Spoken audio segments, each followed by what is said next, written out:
Bismillahirrahmanirrahim.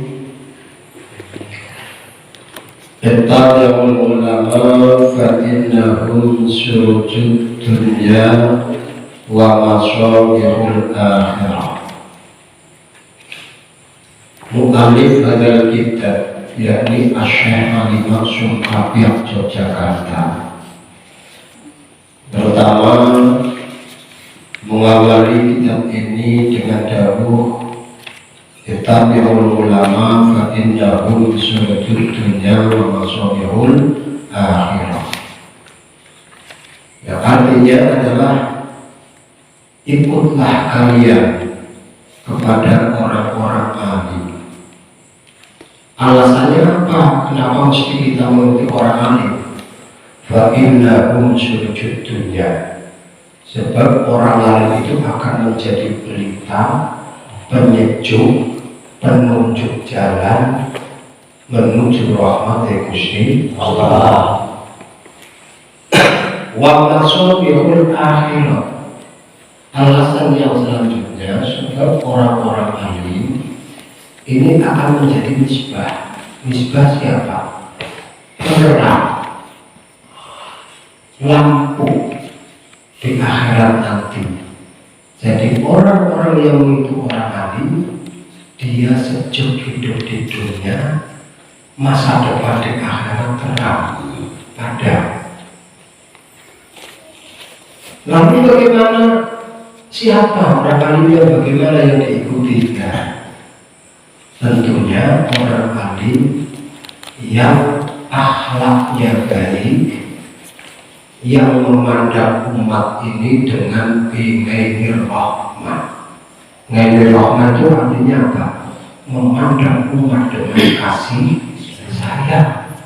Sangat berharap tolipin orang yang ngaji ini semuanya diselamatkan oleh Allah. Ini orang yang alim. Kemudian orang-orang yang alim ini mereka sangat tulus menyampaikan ilmunya, didasari ikhlas, nilai mudah diterima. Berbeda antara ambisius saja untuk menunjukkan bahwa saya itu orang alim, dan itu tanda diawali tidak dengan hati yang bersih. Di antara orang yang alim yang perlu kita ikuti adalah orang-orang alim yang sanadnya nyambung, sanad keilmuannya nyambung sampai Rasulullah SAW.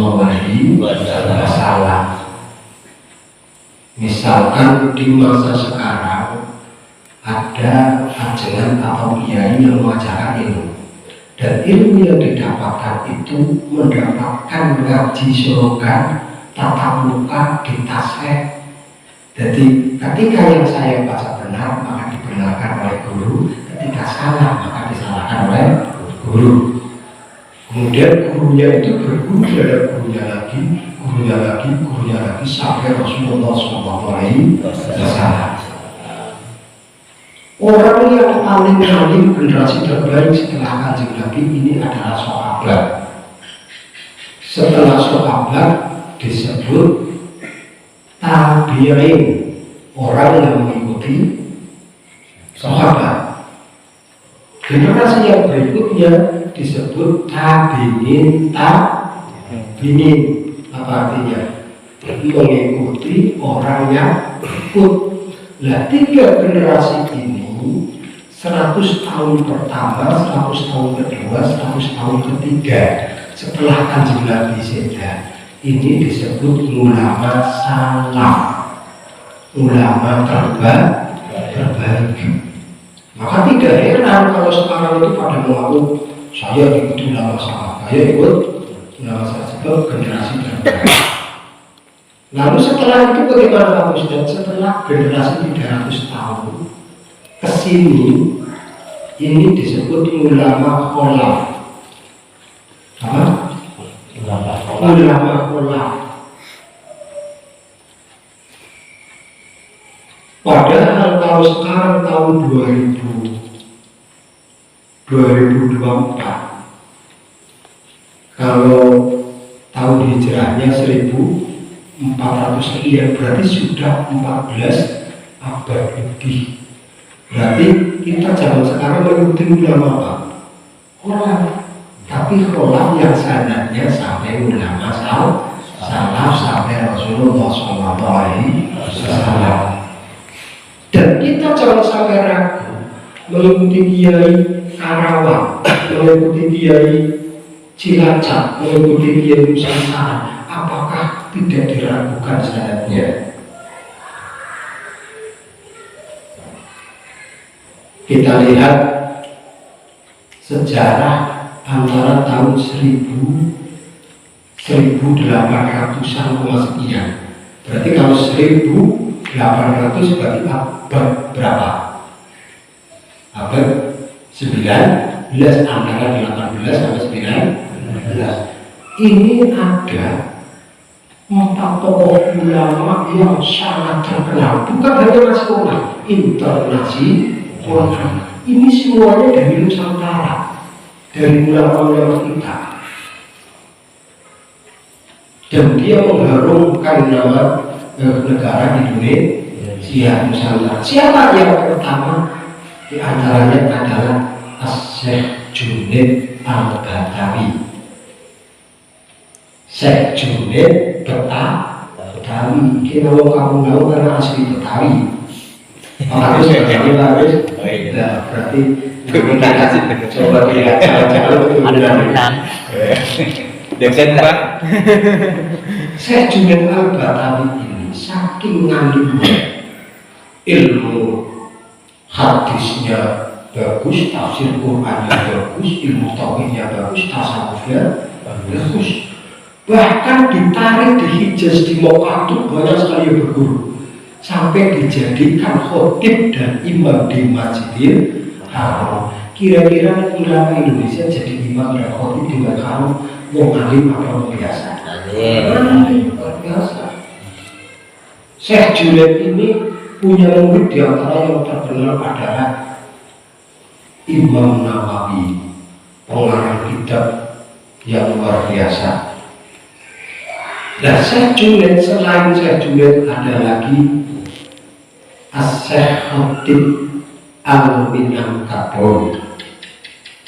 Minangkabau Riau. Sumatera Barat. Sumatera. Syekh Khatib Minangkabau.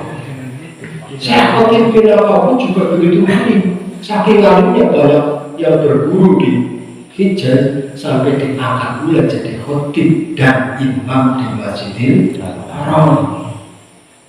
Setelah imam khotib terganti lagi, di antaranya muridnya daripada Syekh Junaid Al-Batawi, yakni Imam Nawawi Al-Batani At-Tanara. Jadi kan Batan Indonesia dulu mau tahu ini. Pertama dari Jakarta, Betawi, terus dari Banten, terus dari Minangkabau, Sumatera Barat. Ini luar biasa, tokoh-tokoh yang sangat luar biasa. Berarti merajai di abad 19, Hijaz itu selalu diimami oleh ulama-ulama Nusantara. Ada lagi ulama di abad yang demikian, lahir pada tahun 1802. 1803, meninggal 1875. Berarti usianya 72 tahun.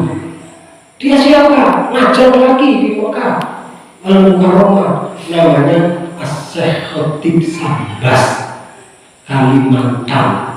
Siapa? Syekh Khatib Sambas.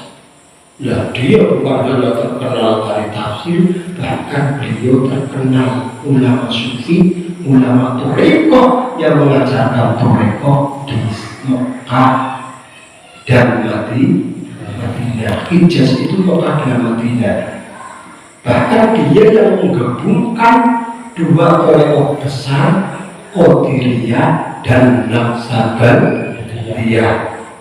Qadiriyah itu torekohnya pendirinya Syekh Abdul Qadir, Naqsabandiyah pendirinya Syekh Bahauddin An-Naqsabandi. Beliau sangat alim, diturunkan muridnya ribuan. Ada yang dijadikan khalifah mursyid, namanya Syekh Abdul Qadir Al-Bantani, pamannya Syekh Nawawi Al-Bantani tadi. Jadi paman kalau keponakannya jadi imam, pamannya jadi sesuatu toriko. Syekh Abdul Qadir Al-Bantani itu menurunkan muridnya, akhlaknya, tasawufnya terhadap muridnya lagi. Siapa itu? Syekh Az-Zarkasi Merjan Purworejo, Jawa Tengah. Tambah keret kalau dewek. Syekh Az-Zarkasi Purworejo nunggu ngamani ilmu tasawufnya terhadap muridnya lagi, Syekh Muhammad Sirot Sumerlingit Malaysia, Johor Malaysia, tahu mana pun orangnya sedang apa. Syekh Sirot nurunnya tasawuf torekoh Qadiriyah Naqsabandiyah terhadap muridnya. Siapa itu? Syekh Husain Zamasari Barid Al-Kahun Ngaten nih. Istakan kamu ngaten Mister Wes. padahal sebuah ijaz istakan kamu. Terus Syekh Husain Zamasari Barid menurunkan lagi terhadap Syekh Bustomil Karim Lampung. Syekh Abdul Syekh Bustomil Karim Lampung menurunkan lagi ke Syekh Ridwan Mansur Grogong yang asli Bejagoa. Syekh Ridwan Mansur menurunkan mau orang kabel laut kampus takbir kampung. Mudah-mudahan selamat. Amin. Abad berapa tadi? 18 sampai sekarang runutan jelas. Nah, runutan jelas bahasa Arabnya disebut al-mu'tabar, diakui kebenarannya. Jadi nggak bisa kata aku sudah dari mana, begitu dicek kok nggak ada datanya, maka dia adalah sanad yang mungkotek, artinya pedot. Kalau botasil artinya nyambung. Gerbong kereta nek nyambung ke gerbong paling depan itu namanya apa? Lokomotif. Lokomotifnya tekan Jakarta, gerbong ini tekan Jakarta. Ada gerbong kereta kok mau nyantol misalkan ya nggak nyantol, lokomotifnya tekan Jakarta kok ketinggalan kalau nganter mesti orang yang nyambung gitu loh. Jadi ilmu agama tidak salah-salah. Pak Ustaz, sekarang saya punya HP, sekarang saya bisa nemu buku di pasar, mempelajari di pasar. Iya, kalau untuk menambah ilmu boleh, tapi kalau untuk bersandar belum sah, terkecuali berhadapan dengan orang yang sanadnya mutasil, masih dengan orang yang sanadnya mutasil. Syekh Khotib Syabas itu punya karya yang sangat tenar, namanya kitab Fathul Arifin. Kita kata ulang ini Fathul Arifin, yang artinya terbukanya bagi orang-orang yang makrifat dengan Allah Subhanahu wa Ta'ala. Dan beliau sampai nulis tangan, ke bawahnya nulis tangan, alhamdulillah elek-elek tahu nulis tangan kitabnya Syekh Khotib Syabas. Ya itu jelas itu namanya sanad mutasil. Bukan tasawufnya saja, ilmu fikihnya, syariatnya, sanadnya mutasil, ilmu tauhidnya, sanadnya juga mutasil. Nah, ini sangat penting. Kemudian yang selanjutnya, Mbah Muslim mengawali Bismillahirrahmanirrahim dengan menyebut nama Allah yang Maha Pengasih dan Maha Penyayang. Bahasa Indonesia nih, bahasa pesantren kulo idawa. Bismillahirrahmanirrahim. Abdati bismillah. Ngawiti sapa insun kelawan nyebut asmane Gusti Allah. Sifat Gusti Allah Ar-Rahman, zat kang punya belas asih dunia akhirat. Sifat Gusti Allah Ar-Rahim, zat kang belas asih spesial hanya di akhirat saja.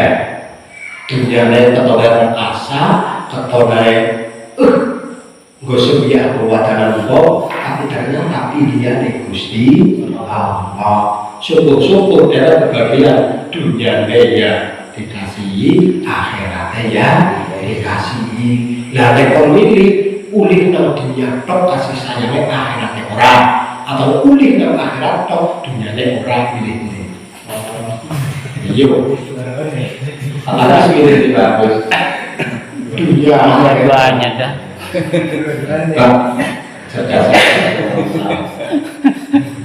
Lanjut. Kemudian mu'alif hadal kita meneruskan dengan memuji syukur dengan kalimat alhamdulillahilladzi anzalal kitaba tibyanan likulli syai' wa hudan wa rahmatan liqaumin yu'minun. Puji syukur kepada Allah itu zat. Siapa itu Allah? Zat yang menurunkan kitab. Apa itu kitab? Al-Qur'anul Karim. Yang tibyanan likulli syai', yang kitab itu menjelaskan sesuatu. Lalu tambah kamu laut, lalu paham, ngerti Quran sebelum itu kayak gini. Sing penting belum maca, paham orang paham, sing penting belum maca. Terus kayak lah pokoknya Quran. Lagi dulu saya pribadi, aku tak metuna itu disebut tabek manhaj. Terus wahuda warahmatan liqaumin yu'minun, dan jangan khawatir, Al-Quran diturunkan itu untuk memberi petunjuk dan sebagai rahmat dari Allah Subhanahu wa Ta'ala. Siapa yang mendapatkan rahmat? Apa semuanya manusia mendapatkan rahmat? Kamu ini rahmat orang?